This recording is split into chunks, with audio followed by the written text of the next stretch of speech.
UP के मऊ से, जहां बसपा सुप्रीमो बहन मायावती का खैराबाद मैदान में उतरा उड़न खटोला। खबर के बारे में विस्तार जानेंगे, उससे पहले लेंगे एक छोटा सा ब्रेक के बाद जल्द हाजिर होंगे।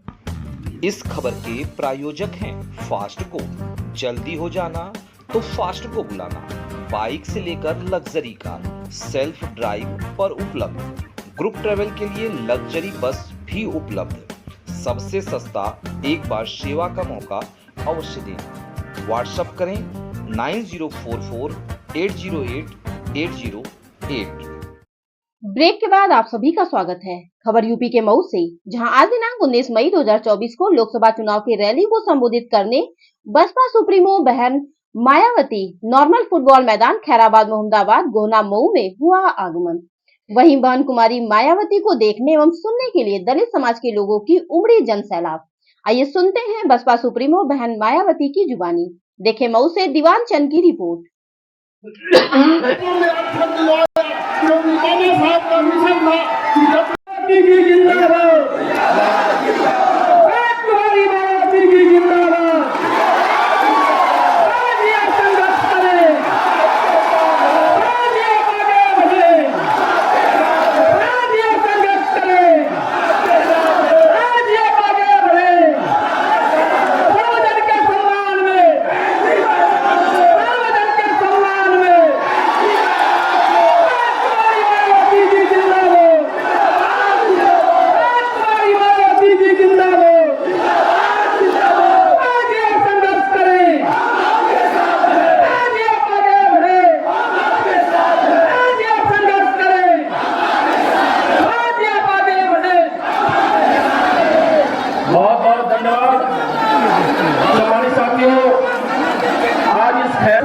मान्या बहन जी का स्वागत अभिनंदन मंडल करने का काम करें।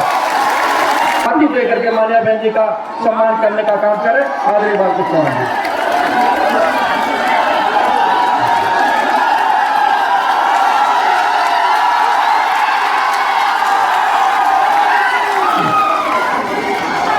इसके बाद हमारे वो भी बहुजन समाज पार्टी के चुनाव निशान हाथी सिंबल देकर के मान्या बहन जी का सम्मान करने का काम कर रहे हैं। आदरणीय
बीजेपी व इनके अन्य सभी सहयोगी दलों के बारे में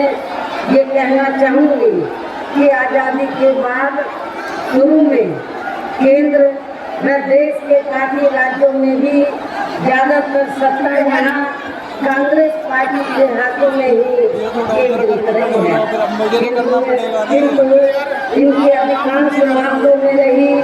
गलत नीतियों और गलत कार्यप्रणाली आदि की वजह से ही फिर इस पार्टी को केंद्र में काफी राज्यों की भी सत्ता से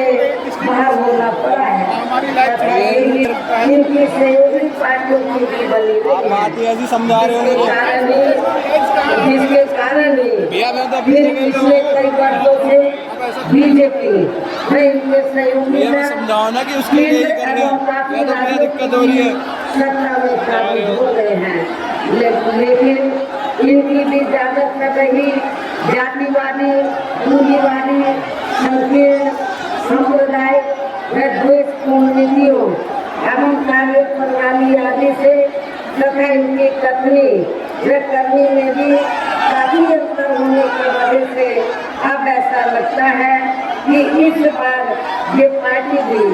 यानी कि भारतीय जनता पार्टी भी केंद्र की सत्ता में आसानी से वापिस आने वाली नहीं। बशर्ते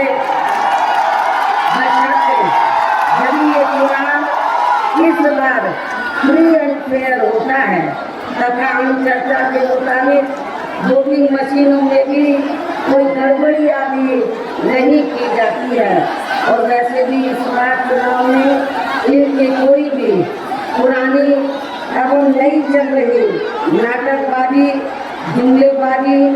या गारंटी आदि सामने आने वाली नहीं है, क्योंकि अब देश की जनता काफी हद तक इस बात को समझ चुकी है कि इनकी पार्टी ने अब तक देश के विशेषकर गरीबों, कमजोर तबकों, मध्यम वर्गीय एवं अन्य मेहनतकश लोगों को जो इन्हें अच्छे दिन दिखाने के असंख्य प्रलोभन भरे वायदे किए हैं तथा अनेकों हवा हवाई व कागजी गारंटी आदि भी दी है, तो उनका जमीनी हकीकत में अभी तक इन्होंने लगभग 1/4 हिस्सा भी कार्य पूरा नहीं किया है, बल्कि इसके स्थान पर इनका ज्यादातर समय व ताकत भी यहाँ इनके अपने चाहते रहे बड़े बड़े पूंजीपतियों एवं धनना सेठों को ही ज्यादा से ज्यादा मालामाल व धनवान आदि बनाने में तथा इन्हें हर स्तर पर छूट देने व बचाने में ही लगी रही है, जिनके अधिकांश आर्थिक सहयोग से ही ये पार्टी व अन्य पार्टियां भी अपना संगठन चलाती हैं तथा चुनाव आदि भी लड़ाती हैं, जिनका काफी कुछ खुलासा कौन की आई रिपोर्ट से भी हो जाता है। और इस संबंध में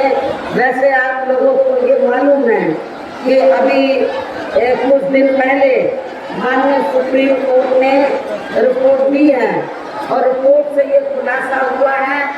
कि इस देश में कांग्रेस, बीजेपी व अन्य जो जातिवादी पार्टियां हैं, पूंजीवादी पार्टियां हैं, तो पूरे देश में बीएसपी को छोड़कर जितनी भी पार्टियां हैं उन्होंने इस देश के बड़े बड़े पूंजीपतियों व धंधा सेठों से तो पार्टी के संगठन को चलाने के लिए, चुनाव आदि लड़ाने के लिए अरबों खरबों रुपया इस देश के बड़े बड़े पूंजीपतियों व धंधा सेठों से लिया, इसके जरिए बॉन्ड के जरिए। लेकिन बहुजन समाज पार्टी ही एक अकेली एक ऐसी पार्टी है जिसने बॉन्ड के जरिए एक भी रुपया इस देश के किसी भी बड़े पूंजीपति या धनवान से नहीं लिया। इससे साफ जाहिर होता है कि हमारी पार्टी दूसरी पार्टियों की तरह बड़े बड़े पूंजीपतियों और धनना सेठों की आर्थिक मदद लेकर ना तो अपना संगठन चलाती है न चुनाव आदि लड़ाती है, बल्कि हमारी पार्टी बीएसपी के मेंबरशिप के जरिए मेरे जन्मदिन के मौके पर थोड़ा थोड़ा धन इकट्ठा करके चुनाव के दौरान भी अपनी पार्टी के लोगों से थोड़ा थोड़ा आर्थिक सहयोग लेकर हमारी पार्टी के संगठन को चलाती है और चुनाव आदि भी लड़ाती है। इससे ये स्पष्ट है। इसके साथ ही अब ऐसा लगता है कि कांग्रेस पार्टी की तरह ही बीजेपी ने भी केंद्र की तमाम सरकारी जांच एजेंसियों का ज्यादातर राजनीतिकरण कर दिया है। इसके अलावा देश के किसान वर्ग भी वर्तमान बीजेपी की सरकार में शुरू से ही अपनी विभिन्न समस्याओं को लेकर काफी ज्यादा दुखी व परेशान रहे हैं और अभी भी हैं, जबकि यूपी में 4 बार हमारी पार्टी की रही सरकार ने इनके हितों का भी हर स्तर पर विशेष ध्यान रखा है और हमारी पार्टी के नेतृत्व में बनी सरकार ने अपने चारों हुकूमतों के दौरान हमने उत्तर प्रदेश में किसानों को खेती करने के लिए सस्ते साधन उपलब्ध कराए और इतना ही नहीं, उनकी फसल का भी हमारी पार्टी की सरकार ने समय से उचित दाम दिया है। इतना ही नहीं, बल्कि केंद्र में पूर्व की रही कांग्रेसी सरकार की तरह ही वर्तमान भाजपा सरकार ने भी इनकी जातिवादी, हीन संप्रदाय एवं पूंजीवादी सोच रणनीतियों के चलते ही पूरे देश में सब समाज में से खासकर गरीबों, दलितों, आदिवासियों, पिछड़े वर्गों, मुस्लिम एवं अन्य धार्मिक अल्पसंख्यक समाज के लोगों का भी पूर्ण रूप से विकास व उत्थान आदि नहीं हो सका है। और इस संदर्भ में वैसे आप लोगों को ये मालूम है कि पूरे देश में यहाँ दलितों, आदिवासियों एवं अन्य पिछड़े वर्गों का सरकारी नौकरियों में वर्षों से अधूरा पड़ा आरक्षण का कोटा भी अभी तक पूरा नहीं भरा गया है। विशेषकर एससी व एसटी वर्गों के सरकारी कर्मचारियों का पदोन्नति में आरक्षण भी अब काफी हद तक प्रभावहीन ही बना दिया गया है। और यहाँ मैं खास तौर से आजमगढ़ मंडल के दलित वर्ग के लोगों को ये बताना चाहती हूँ कि जब समाजवादी पार्टी सत्ता में थी, श्री अखिलेश यादव यूपी के मुख्यमंत्री थे, तो श्री अखिलेश यादव ने तो यूपी के एससी या एसटी वर्गों के सरकारी कर्मचारियों का पदोन्नति में आरक्षण बिल्कुल समाप्त कर दिया था, खत्म कर दिया था। तो मैं आजमगढ़ के दलित वर्ग के लोगों से, कर्मचारियों से ये पूछना चाहती हूँ, क्या आप लोग ऐसी पार्टी को वोट देंगे? मैं समझती हूँ बिल्कुल भी नहीं देंगे। ऐसी पार्टी को आप कतई भी बात नहीं करेंगे। साथ ही केंद्र व राज्यों में भी विरोधी पार्टियों की रही सरकारों में इन सभी वर्गों को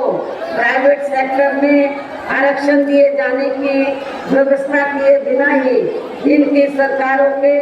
ज्यादातर सरकारी कार्य अब प्राइवेट सेक्टर के जरिए ही इनके बड़े बड़े पूंजीपतियों व धन्ना सेठों आदि को ही दिए